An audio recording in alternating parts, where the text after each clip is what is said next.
ಎಲ್ಲರಿಗೂ ನಮಸ್ಕಾರ. ಇವತ್ತು ನಾವು ನಮ್ಮ ದೇಶದ ಬೆನ್ನೆಲುಬಾಗಿರುವ ಭಾರತದ ಸಂವಿಧಾನದ ಬಗ್ಗೆ ಮಾತಾಡೋಣ. ವಿಶ್ವದ ಅತಿದೊಡ್ಡ ಪ್ರಜಾಪ್ರಭುತ್ವವನ್ನೇ ಒಟ್ಟಾಗಿ ಹಿಡಿದಿಟ್ಟಿರುವ ಆ ಅದ್ಭುತ ನೀಲನಕ್ಷೆಯ ಕಥೆಯನ್ನ ನೋಡೋಣ ಬನ್ನಿ. ಯೋಚನೆ ಮಾಡಿ, 100 ಕೋಟಿ ಜನಸಂಖ್ಯೆ, ಸಾವಿರಾರು ಸಂಸ್ಕೃತಿಗಳು, ಇಷ್ಟೆಲ್ಲ ವೈವಿಧ್ಯತೆ ಇರೋ ನಮ್ಮ ದೇಶವನ್ನ ಯಾವುದು ಒಂದುಗೂಡಿಸಿದೆ? ಉತ್ತರ ಒಂದೇ, ನಮ್ಮ ಸಂವಿಧಾನ. ಇದು ಬರೀ ಕಾನೂನುಗಳ ಪುಸ್ತಕವಲ್ಲ, ಇದು ನಮ್ಮ ರಾಷ್ಟ್ರದ ಆತ್ಮ. ಬನ್ನಿ ಇದರ ಬಗ್ಗೆ ಇನ್ನಷ್ಟು ಆಳವಾಗಿ ತಿಳಿದುಕೊಳ್ಳೋಣ. ಮೊಟ್ಟಮೊದಲನೇದಾಗಿ ಸಂವಿಧಾನ ಅಂದ್ರೆ ಏನು, ಒಂದು ದೇಶಕ್ಕೆ ಅದು ಯಾಕೆ ಅಷ್ಟೊಂದು ಮುಖ್ಯ ಅನ್ನೋದನ್ನ ಅರ್ಥ ಮಾಡ್ಕೊಳ್ಳೋದು ತುಂಬಾನೇ ಅವಶ್ಯಕ. ಸರಳವಾಗಿ ಹೇಳ್ಬೇಕಂದ್ರೆ ಸಂವಿಧಾನ ಅನ್ನೋದು ಒಂದು ದೇಶದ ಅಂತಿಮ ನಿಯಮಗಳ ಪುಸ್ತಕ. ಯಾರೂ ಕೂಡ ಈ ಕಾನೂನಿಗಿಂತ ದೊಡ್ಡವರು ಅಲ್ಲ. ಸರ್ಕಾರ ಹೇಗ್ ಕೆಲಸ ಮಾಡಬೇಕು, ನಿಮ್ಮ ಹಕ್ಕುಗಳು ಏನು, ಮತ್ತೆ ಸರ್ಕಾರದ ಅಧಿಕಾರಕ್ಕೆ ಎಲ್ಲೆಲ್ಲಿ ಮಿತಿ ಇದೆ ಅನ್ನೋದನ್ನ ಇದು ಸ್ಪಷ್ಟವಾಗಿ ಹೇಳುತ್ತೆ. ಒಂದು ಇಂಟ್ರೆಸ್ಟಿಂಗ್ ವಿಷಯ ಗೊತ್ತಾ? ನಮ್ಮ ಭಾರತದ ಸಂವಿಧಾನ ಜಗತ್ತಿನಲ್ಲೇ ಅತಿ ಉದ್ದವಾದ ಕೈಬರಹದ ಸಂವಿಧಾನ. ಅಂದ್ರೆ ಇದರಲ್ಲಿ ರಾಜಕೀಯ ಪ್ರಜಾಪ್ರಭುತ್ವದಿಂದ ಹಿಡಿದು ಸಾಮಾಜಿಕ ನ್ಯಾಯದವರೆಗೂ ಪ್ರತಿಯೊಂದು ಅಂಶವನ್ನೂ ಅಷ್ಟು ವಿವರವಾಗಿ ಚರ್ಚಿಸಲಾಗಿದೆ. ಇದರ ಅರ್ಥ, ನಮ್ಮ ದೇಶದಲ್ಲಿ ಕಾನೂನೇ ರಾಜ, ಯಾವುದೇ ಒಬ್ಬ ವ್ಯಕ್ತಿಯಲ್ಲ. ಇದೇ ನಮ್ಮ ಸಂವಿಧಾನದ ಮೂಲತತ್ವ. ಪ್ರಧಾನಮಂತ್ರಿಯಿಂದ ಹಿಡಿದು ಒಬ್ಬ ಸಾಮಾನ್ಯ ನಾಗರಿಕನವರೆಗೂ ಪ್ರತಿಯೊಬ್ಬರೂ ಕಾನೂನಿನ ಮುಂದೆ ಸಮಾನರು. ಸಂವಿಧಾನದ ಮಹತ್ವವನ್ನ ನೆನ್ಪಿಟ್ಕೊಳ್ಳೋಕೆ SPUDS ಅನ್ನೋ ಒಂದು ಸುಲಭದ ಟ್ರಿಕ್ ಇದೆ. S ಅಂದ್ರೆ ಸುಪ್ರಮೆಸಿ ಆಫ್ ದ ಕಾನ್ಸ್ಟಿಟ್ಯೂಷನ್ ಅಥವಾ ಸಂವಿಧಾನದ ಸರ್ವೋಚ್ಚತೆ, P ಅಂದ್ರೆ ಪ್ರೊಟೆಕ್ಷನ್ ಆಫ್ ರೈಟ್ಸ್ ಹಕ್ಕುಗಳ ರಕ್ಷಣೆ, U ಅಂದ್ರೆ ಯೂನಿಟಿ ಆಫ್ ದ ನೇಷನ್ ರಾಷ್ಟ್ರದ ಏಕತೆ, D ಅಂದ್ರೆ ಡೆಮೊಕ್ರಾಟಿಕ್ ಸಿಸ್ಟಮ್ ಪ್ರಜಾಪ್ರಭುತ್ವ ವ್ಯವಸ್ಥೆ, ಮತ್ತು ಕೊನೆಯ S ಅಂದ್ರೆ ಸೋಷಿಯಲ್ ಜಸ್ಟಿಸ್ ಸಾಮಾಜಿಕ ನ್ಯಾಯ. ಈ 5 ಸ್ತಂಭಗಳೇ ನಮ್ಮ ರಾಷ್ಟ್ರದ ಗಟ್ಟಿ ಅಡಿಪಾಯ. ಹಾಗಾದ್ರೆ ಇಷ್ಟೊಂದು ಅದ್ಭುತವಾದ ಒಂದು ಡಾಕ್ಯುಮೆಂಟನ್ನ ಯಾರು ಮತ್ತೆ ಹೇಗೆ ರಚನೆ ಮಾಡಿದ್ರು?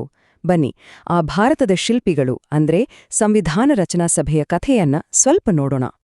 ಈ ಟೈಮ್ಲೈನ್ ನೋಡಿ, ಎಲ್ಲ ಶುರುವಾಗಿದ್ದು 1934ರಲ್ಲಿ MN ರಾಯ್ ಅವರು ಮೊದಲ ಬಾರಿಗೆ ಈ ಐಡಿಯಾ ಕೊಟ್ರು. ಆಮೇಲೆ 1946ರ ಡಿಸೆಂಬರ್ 9ನೇ ತಾರೀಕು ಮೊದಲ ಸಭೆ ನಡೆಯುತ್ತೆ. ಅದಾದ ನಂತರ 1949ರ ನವೆಂಬರ್ 26ರಂದು ನಮ್ಮ ಸಂವಿಧಾನವನ್ನ ಅಧಿಕೃತವಾಗಿ ಅಂಗೀಕರಿಸಲಾಗುತ್ತೆ. ಕೊನೆಗೆ 1950ರ ಜಾನ್ವರಿ 26ರಂದು ಇದು ಜಾರಿಗೆ ಬರುತ್ತೆ. ನೆನ್ಪಿಟ್ಕೊಳ್ಳೋಕೆ ಒಂದು ಸಿಂಪಲ್ ಟ್ರಿಕ್, 9-26-26. ಈ ಸಂಖ್ಯೆ ಸುಮ್ನೆ ಒಂದು ನಂಬರ್ ಅಲ್ಲ, ಇದು ನಮ್ಮ ಸಂವಿಧಾನ ಶಿಲ್ಪಿಗಳ ಶ್ರಮ ಮತ್ತು ಸಮರ್ಪಣೆಯ ಸಂಕೇತ. ಹತ್ತತ್ರ 3 ವರ್ಷಗಳ ಕಾಲ 11 ಅಧಿವೇಶನಗಳಲ್ಲಿ ಪ್ರತಿಯೊಂದು ಅಂಶದ ಬಗ್ಗೆಯೂ ಅಷ್ಟು ಆಳವಾಗಿ ಚರ್ಚಿಸಿ ಈ ಸಂವಿಧಾನವನ್ನ ರೂಪಿಸಲಾಯಿತು. ಇದು ನಿಜಕ್ಕೂ ಒಂದು ಸಾಮಾನ್ಯ ಸಾಧನೆಯಲ್ಲ. ಇಷ್ಟು ದೊಡ್ಡ ಕೆಲಸದ ನೇತೃತ್ವ ವಹಿಸಿದ್ದು ಯಾರು? ಸಭೆಯ ಅಧ್ಯಕ್ಷರಾಗಿದ್ದವರು ಡಾ. ರಾಜೇಂದ್ರ ಪ್ರಸಾದ್. ಆದರೆ ಕರಡು ಸಮಿತಿಯ ಅಧ್ಯಕ್ಷರಾಗಿ ಈ ಸಂವಿಧಾನಕ್ಕೆ ಅಂತಿಮ ರೂಪ ಕೊಟ್ಟ ಶ್ರೇಯಸ್ಸು ಡಾ. BR ಅಂಬೇಡ್ಕರ್ ಅವರಿಗೆ ಸಲ್ಲಬೇಕು. ಸರಿ, ಈಗ ನಮ್ಮ ರಾಷ್ಟ್ರದ ಈ ನೀಲನಕ್ಷೆಯ ಒಳಗಡೆ ಒಂದು ಪ್ರವಾಸ ಮಾಡೋಣ ಬನ್ನಿ.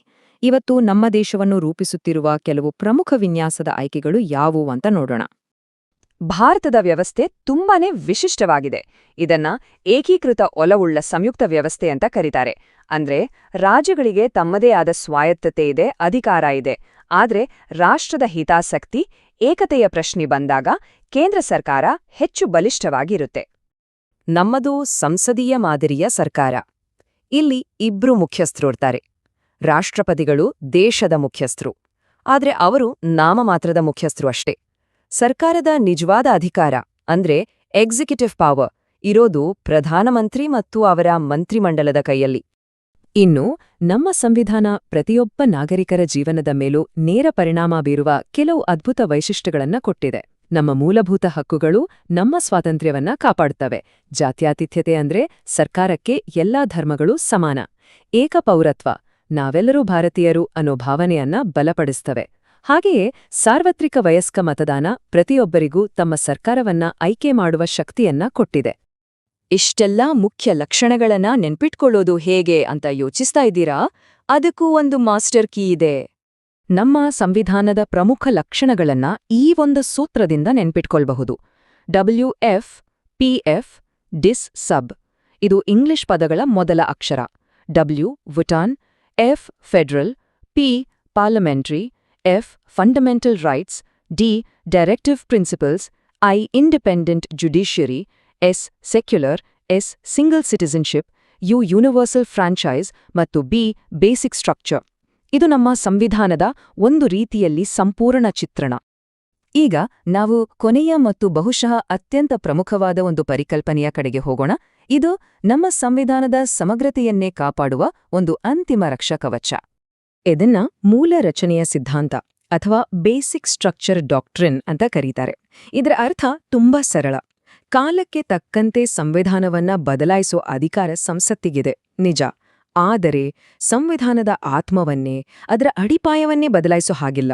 ಅಂದ್ರೆ ಪ್ರಜಾಪ್ರಭುತ್ವ, ಜಾತ್ಯತೀತತೆ, ಕಾನೂನಿನ ಆಳ್ವಿಕೆಯಂತಹ ಮೂಲಭೂತ ತತ್ವಗಳನ್ನ ನಾಶ ಮಾಡಲು ಸಾಧ್ಯವಿಲ್ಲ. ಇದು ಸಂಸತ್ತಿನ ಅಧಿಕಾರದ ಮೇಲೆ ಹಾಕಿರೋ ಒಂದು ಬ್ರೇಕ್ ಇದ್ದ ಹಾಗೆ.